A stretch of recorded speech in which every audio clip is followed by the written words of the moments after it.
Welcome to this journey through one of the most sinister mysteries of the American frontier.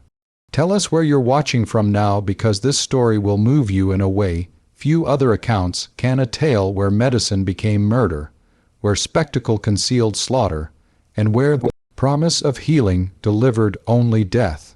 We're about to delve into a mystery that spanned 7 states and claimed at least 43 lives, where a charismatic showman defied all moral boundaries and left a legacy so disturbing that entire communities burned every trace of his existence from their records. It was the year 1893. America was celebrating the World's Columbian Exposition in Chicago, showcasing technological marvels and proclaiming the triumph of progress. But beyond the bright lights of the White City, in the dusty rural crossroads of the Midwest and the isolated mountain towns of Appalachia, a different kind of spectacle was unfolding. A traveling medicine show, painted in garish colors and accompanied by the dissonant melody of calliope music, rolled from town to town with promises that seemed too miraculous to be true. And they were. To understand how such horror could unfold in plain sight, we must first understand the world that made it possible. The 1890s were a peculiar time in American medicine. The age of scientific medicine was dawning, yet millions still lived beyond the reach of trained physicians. In rural communities scattered across the heartland in the Missouri Ozarks, the hills of southern Illinois, the remote valleys of West Virginia, a doctor might be 3 days' journey away on muddy roads that became impassable rivers during spring rains. Children died of croup in the night. Women perished in childbirth. Infections that today would require simple antibiotics became death sentences. Into this desperate landscape came the medicine shows. They arrived like circuses, transforming sleepy town squares into temporary theaters of wonder. Wagons painted brilliant red and gold, decorated with elaborate scrollwork and fantastic claims, banners that promised miracle cures, and ancient remedies fluttering in the evening breeze. And always at the center, a showman, part preacher, part performer, part confidence artist, who could hold an audience spellbound with tales of exotic ingredients and impossible recoveries. Most medicine shows were harmless grift. Colored water sold as elixir, alcohol mixed with herbs and sold as tonic. The sick remained sick, but at least they remained alive. Their money was stolen, but not their lives. But some shows were different. The show that rolled into the town of Meridian, Missouri on the 14th of September, 1893, was different. Meridian was barely a town at all, a collection of weathered buildings clustered around a crossroads where 2 dirt trails intersected. Population, 237 souls. 1 general store, 1 church, 1 schoolhouse that doubled as a meeting hall. The kind of place where everyone knew everyone, where strangers were noticed immediately, where nothing much happened except the slow turn of seasons and the harder, slower turn of poverty.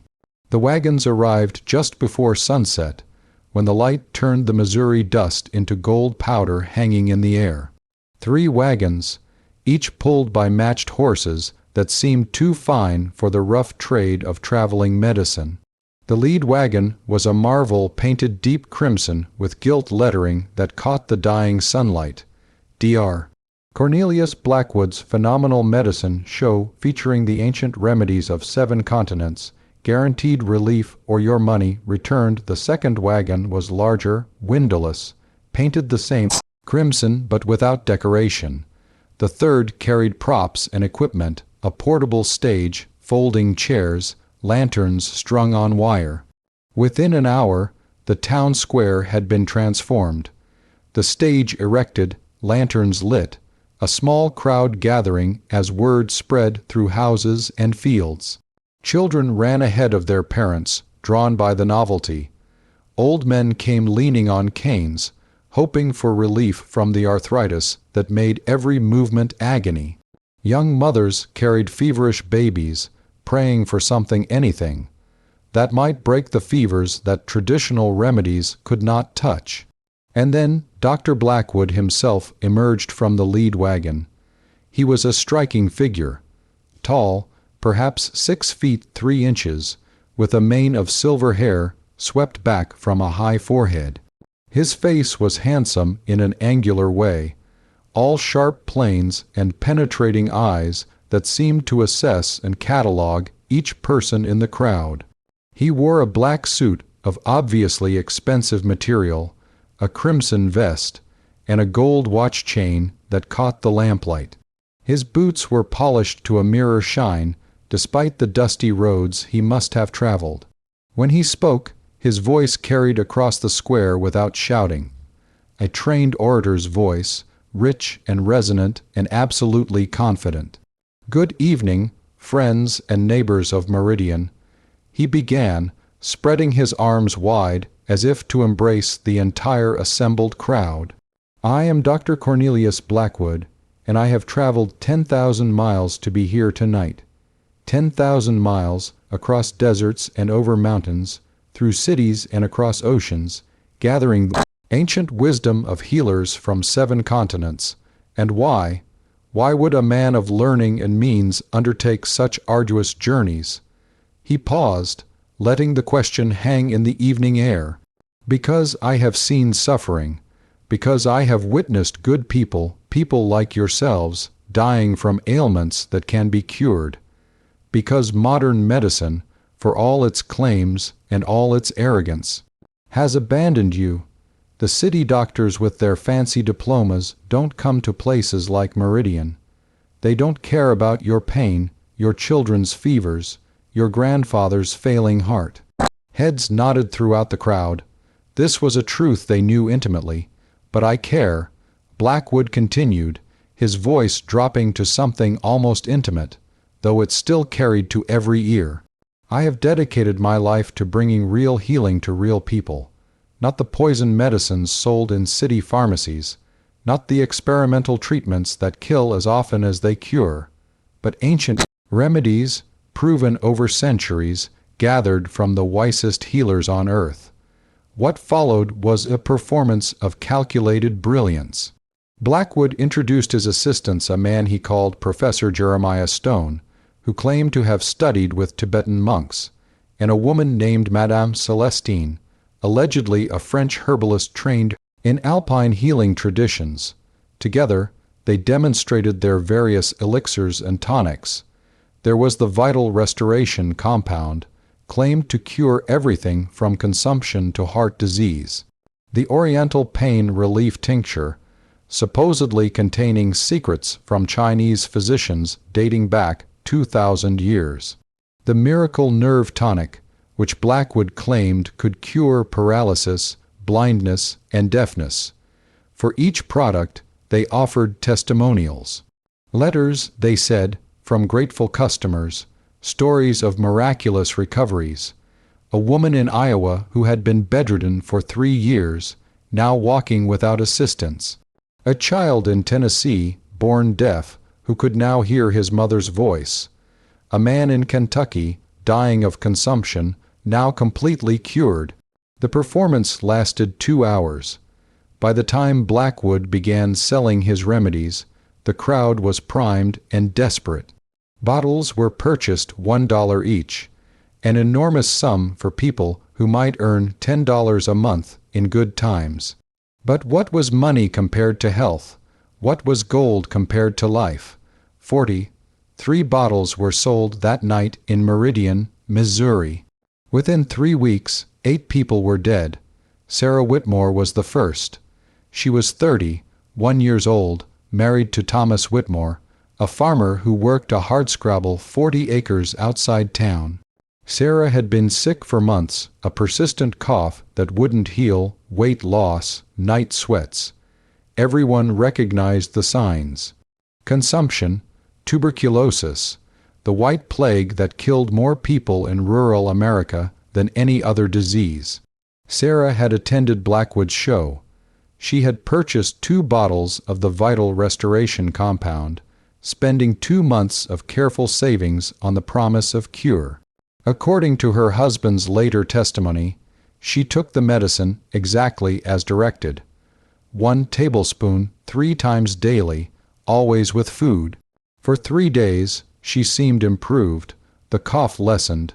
She had more energy. Thomas allowed himself to hope.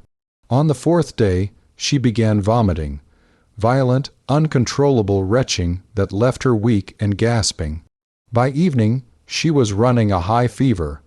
By midnight, she was delirious, speaking to people who weren't there, clawing at phantom insects on her skin. She died just before dawn on the 5th day, convulsing so violently that Thomas had to hold her down to prevent injury. Her final moments were agony, back arched, muscles locked, eyes rolled back until only the whites showed. The local doctor, a man named Samuel Pritchard, who rode a circuit between 3 small towns, arrived too late to help. He examined the body and recorded death by complications of consumption. He'd seen many people die of tuberculosis. The symptoms at the end weren't typical, but disease took people in different ways. He signed the death certificate and moved on to his next patient. 3 days later, James Kowalski died, then Martha Henderson, then old William Garrett, then Mary Sullivan, only 19 years old. All had attended the medicine show, all had purchased remedies, all had shown the same pattern: brief improvement, followed by violent illness and rapid death.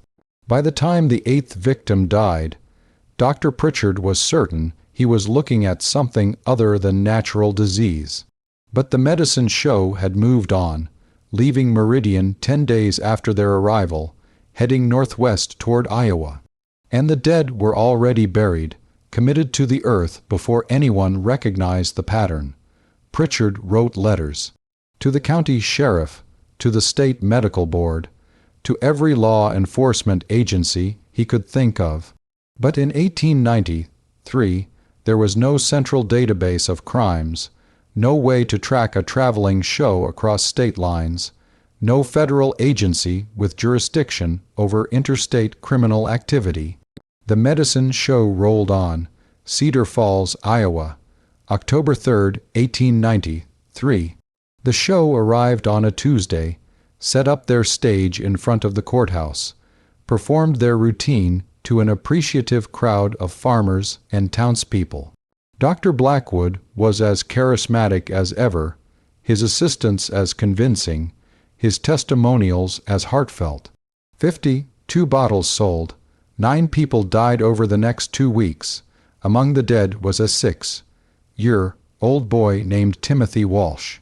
His mother had purchased the miracle nerve tonic, hoping to cure his persistent ear infections.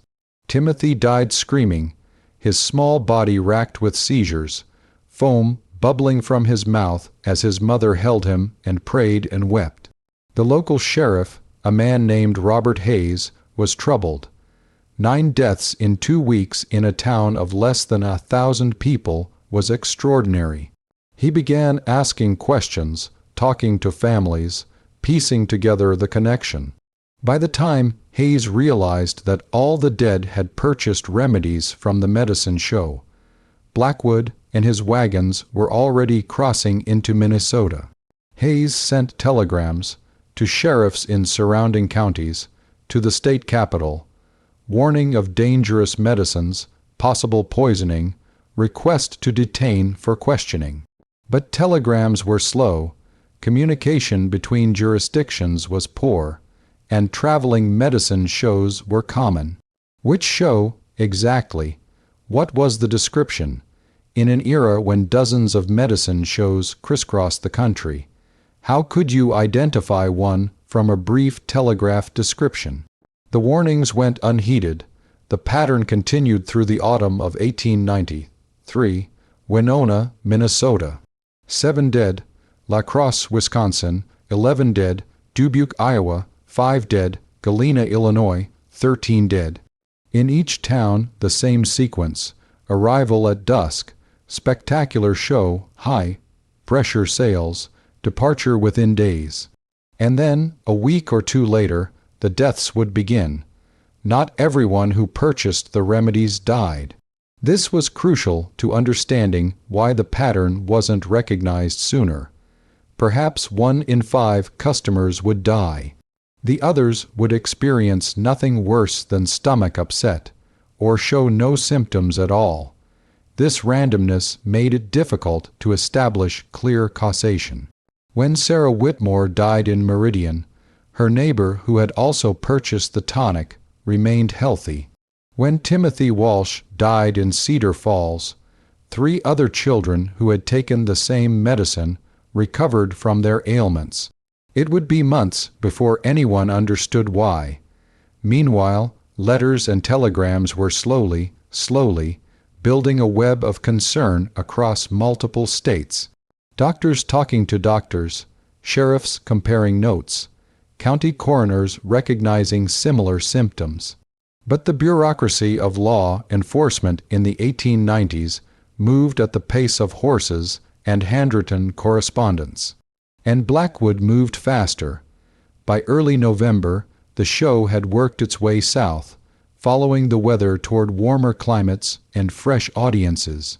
They appeared in southern Illinois, then crossed into Kentucky, then penetrated the mountains of West Virginia. It was in West Virginia that they finally made their fatal mistake. The town was called Thornton's Gap, nestled in a valley so narrow and deep that sunlight only touched the valley floor for a few hours each day. Population, maybe 300 people, depending on how you counted the families scattered in the hollows. A coal mining community, hard and poor and suspicious of outsiders. The medicine show arrived on November 22, 1893. The setup was familiar by now, stage erected, lanterns lit, crowd gathered. But something was different in Thornton's Gap. The crowd was larger than expected, and among the miners and farmers were several men in suits who didn't quite fit the usual pattern. They were U.S. marshals. The telegrams and letters had finally reached someone with the authority and determination to act. A federal prosecutor in Charleston had been contacted by Dr. Pritchard from Missouri and Sheriff Hayes from Iowa. He'd compiled reports from 6 states, documenting over 40 deaths in 8 towns. The pattern was unmistakable. The medicine show was poisoning people, but why? That question haunted the prosecutor. If Blackwood was simply a con artist, why kill his customers? Dead people couldn't provide repeat business. Dead people generated investigations. It made no sense from a purely criminal perspective. Unless there was something else going on. The marshals watched Blackwood's performance, but made no move to arrest him. They wanted to see the operation in full. They watched as bottles were sold 32 that night. They noted the names of purchasers. They kept the wagons under surveillance, and they waited. 6 days after the medicine show's arrival in Thornton's Gap, a miner named Jackson Reeves began showing symptoms. The vomiting, the fever, the delirium. His wife, panicked, sent their eldest son running for the company doctor. But she also did something else. She saved a sample of the medicine, the vital restoration compound that her husband had been taking.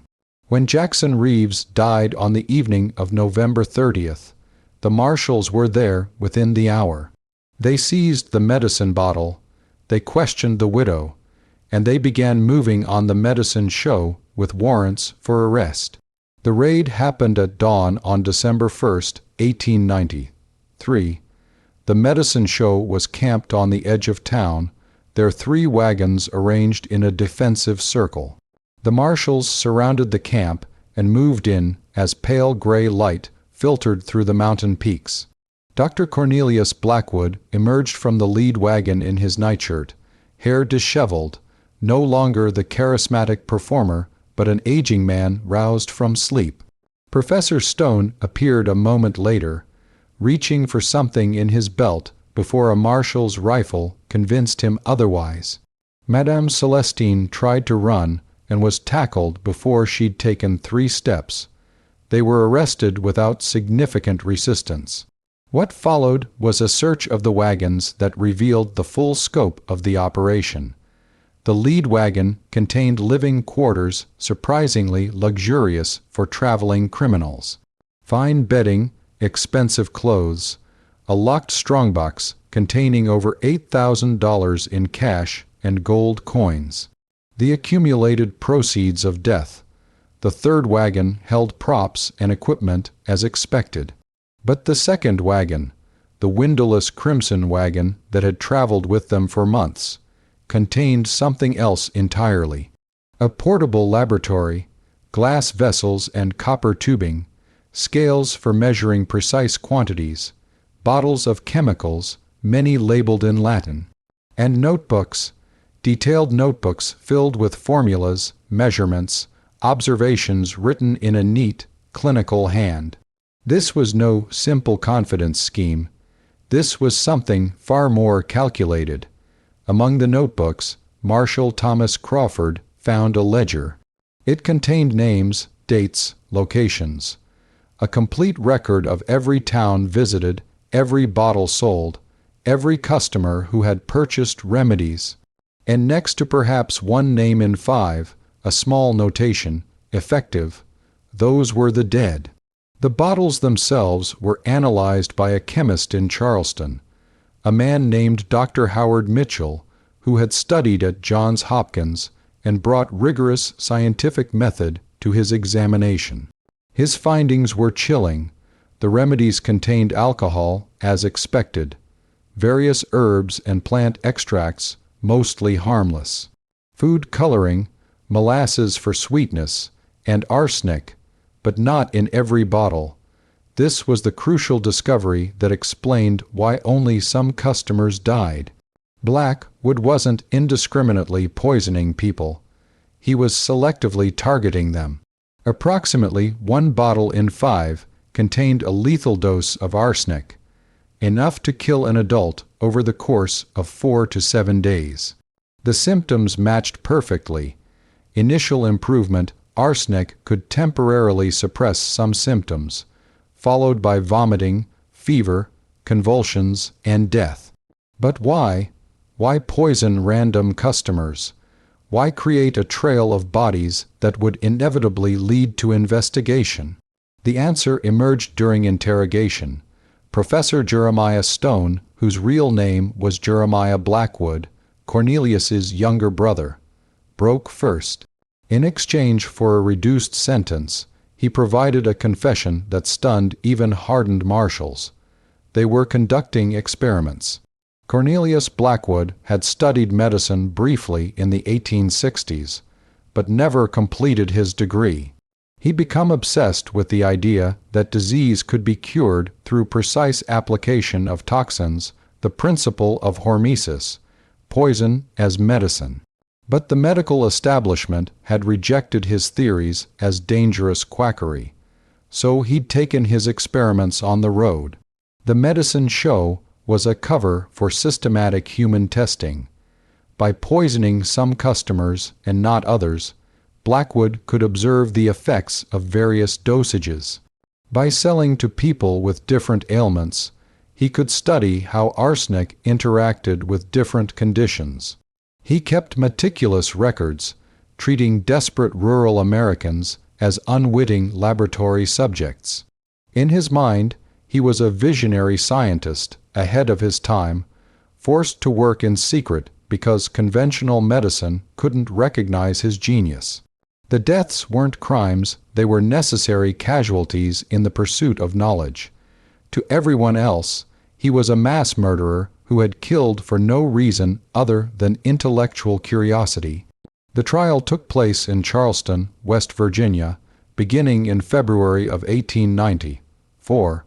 It lasted 17 days and became a sensation in newspapers across the country. The courtroom was packed every day with spectators, journalists, and family members of the dead. Cornelius Blackwood showed no remorse. On the witness stand, He defended his actions in clinical terms.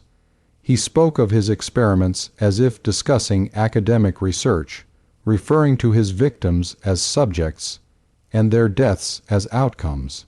When the prosecutor asked him if he felt guilt, Blackwood responded with genuine puzzlement. "Guilt," he said. "I feel the same emotion a surgeon feels when a patient dies on the operating table. Regret that the experiment didn't succeed, determination to refine my methods, but guilt, no. These people were dying anyway. I gave them hope, and their deaths contributed to knowledge that might save thousands." The jury deliberated for less than 3 hours. Cornelius Blackwood was found guilty on 43 counts of first-degree murder. His brother Jeremiah received life imprisonment in exchange for his cooperation. Madame Celestine, whose real name was Sarah Blackwood, Cornelius's wife, received 20 years for conspiracy. Judge Marcus Thornton, delivering the sentence, spoke words that were quoted in newspapers nationwide. "You fashioned yourself a man of science, Dr. Blackwood. But science requires ethics. Compassion, recognition of human dignity.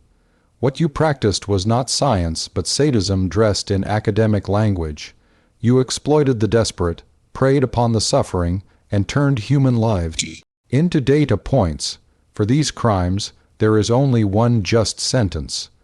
Cornelius Blackwood was sentenced to death by hanging. The execution took place on July 19, 1894, at the West Virginia State Penitentiary in Moundsville. Over 200 witnesses attended, including family members of victims who had traveled days to see justice carried out. Blackwood walked to the gallows with the same confident bearing he'd shown selling medicine from his stage. He declined the offer of a hood. His last words, recorded by multiple sources, were characteristic. "I die a martyr to scientific progress. History will vindicate my methods." The trapdoor opened at 6:17 in the morning. Death was instantaneous. The medicine show murders had repercussions that extended far beyond the immediate tragedy. In the months following the trial, Congress began debate on legislation that would eventually become the Pure Food and Drug Act of 1906, the first federal law regulating medicines and requiring basic safety standards. The Blackwood case was frequently cited during these debates as evidence of the need for government oversight.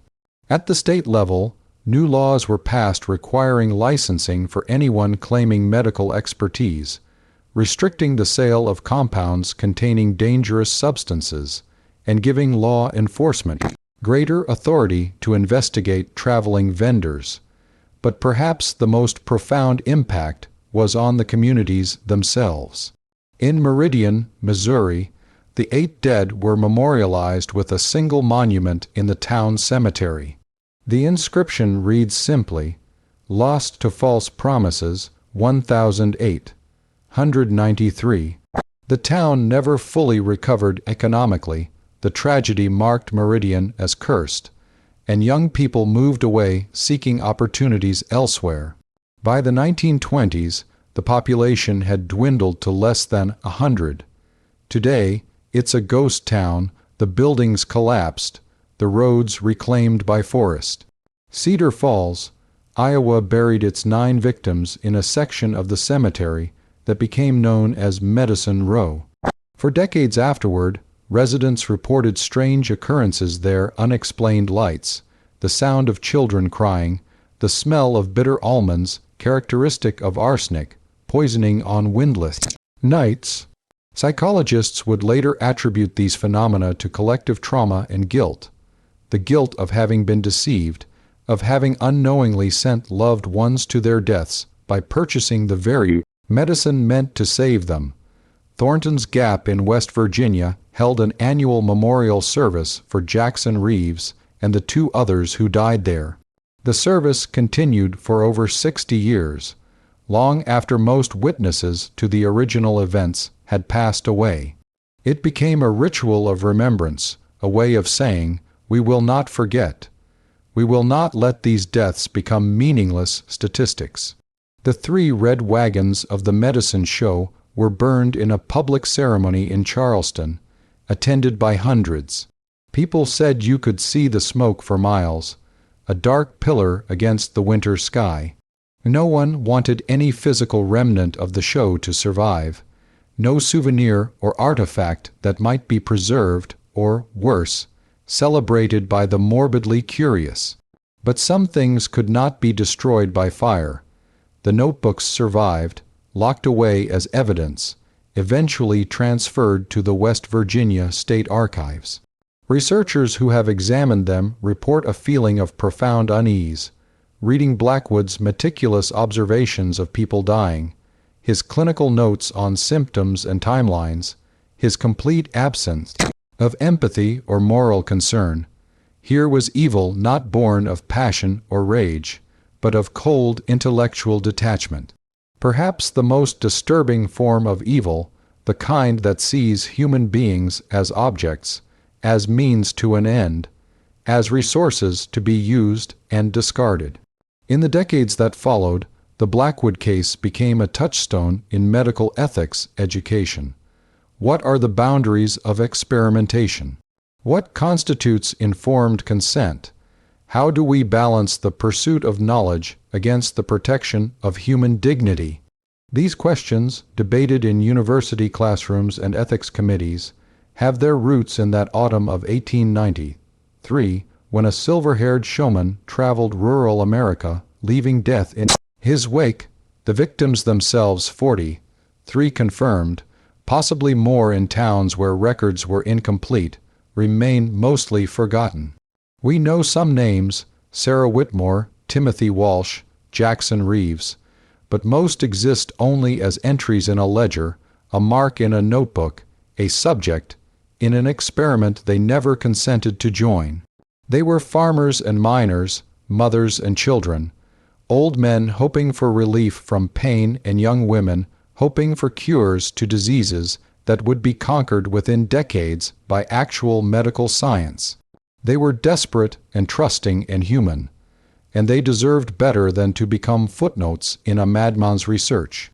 The story of Cornelius Blackwood and his traveling medicine show remains a disturbing reminder that evil often wears the mask of respectability, that charisma can conceal cruelty, that the language of science, divorced from ethics, becomes the language of atrocity. But questions remain that history cannot fully answer.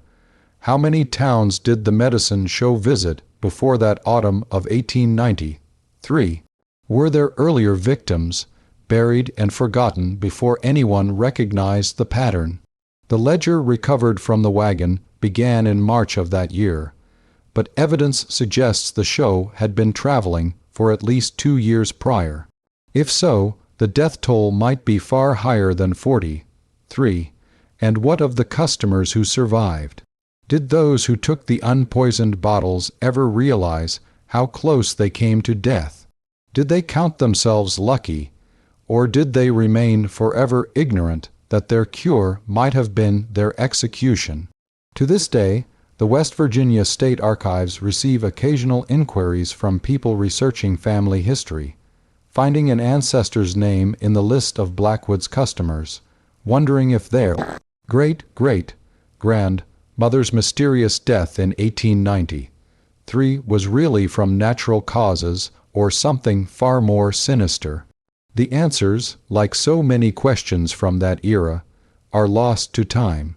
And on autumn nights in what remains of Meridian, Missouri, when the wind moves through the abandoned buildings and stirs the fallen leaves in the forgotten cemetery, old-timers in nearby towns still tell stories of the medicine show. They say, if you listen carefully, you can hear the faint sound of calliope music drifting through the trees. They say lights sometimes move among the ruins' lantern lights, red and gold, flickering in impossible patterns. They say the show never really left. If this journey through one of America's darkest chapters resonated with you, if you find yourself pondering the thin line between healing and harm, between progress and predation, then consider subscribing to this channel. There are many more stories waiting to be told, mysteries buried in time that deserve to be examined with unflinching honesty and deep respect for those who suffered. Leave a like if this account provoked reflections that go beyond mere entertainment, and comment sharing your own perspectives on medical ethics, on the price of progress, on how we remember victims of crimes that history would prefer to forget. The dead of 1893 cannot speak for themselves, but we can speak for them. We can ensure their stories are not forgotten, that their deaths were not meaningless, that the lessons written in their blood are learned and remembered. Until next time, this has been the Untold Hour. Remember well, remember wisely, and remember the forgotten.